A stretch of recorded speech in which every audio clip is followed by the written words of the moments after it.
It's not uncommon for people to ask me about things that they've been told are not worth fixing or not serviceable, but I enjoy the challenge and I can't stand things going to waste, so I didn't hesitate to try to figure out this camera when Georgia brought it to me. Judging by the Halliburton case it was in, it's obviously been well cared for in its past life and probably just needed some kind of service. Overall, the camera looked to be in pretty good shape. The light seals were for sure rotten, but the main issue is that the film take-up wheel wasn't spinning when the main motor was going. To get it apart, I started with a spanner wrench on these terminals. Had a lot of difficulty with the third one. They were all stuck in there, but that one almost stopped me from taking it apart completely. Thought it was going to break.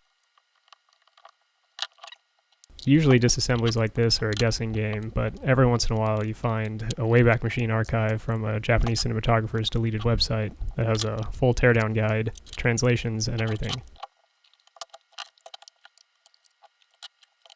The site really came in handy because it showed 2 screws that I couldn't find on this model. Turns out they were hidden behind a metal plate. A little heat, and the plate popped right out. You get to the 2 screws. With those out, the side panel pulled off. You could see what the problem was. Like I thought, the belt wasn't providing enough tension anymore, just worn out with age. Sometimes these completely disintegrate. This kind of failure is really common for electronics of this era. Grabbed the closest belt I had and snapped it in. Thing came to life right away. While it was open, I cleaned and greased some of the gears and friction points before starting reassembly. Cleaned out all the old disintegrated light seals.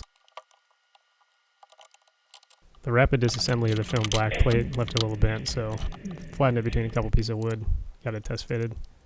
Opted to use rubber cement for the back plate, so that if in the next 40 years, if it needs to be serviced again, it's not stuck there with a permanent bond.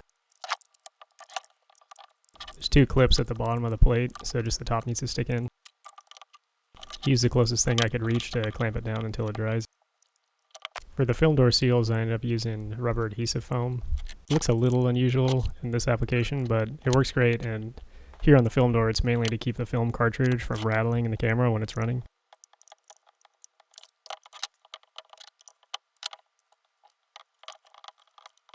For regular light seals, I usually use a sheet of adhesive foam like this. You can get it at any craft store for 99 cents, and you can do hundreds of cameras with one sheet.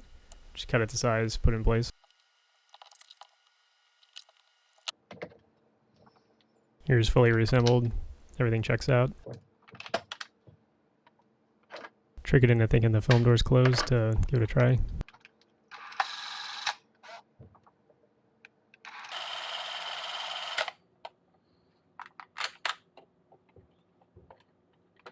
Nothing's not worth trying to fix.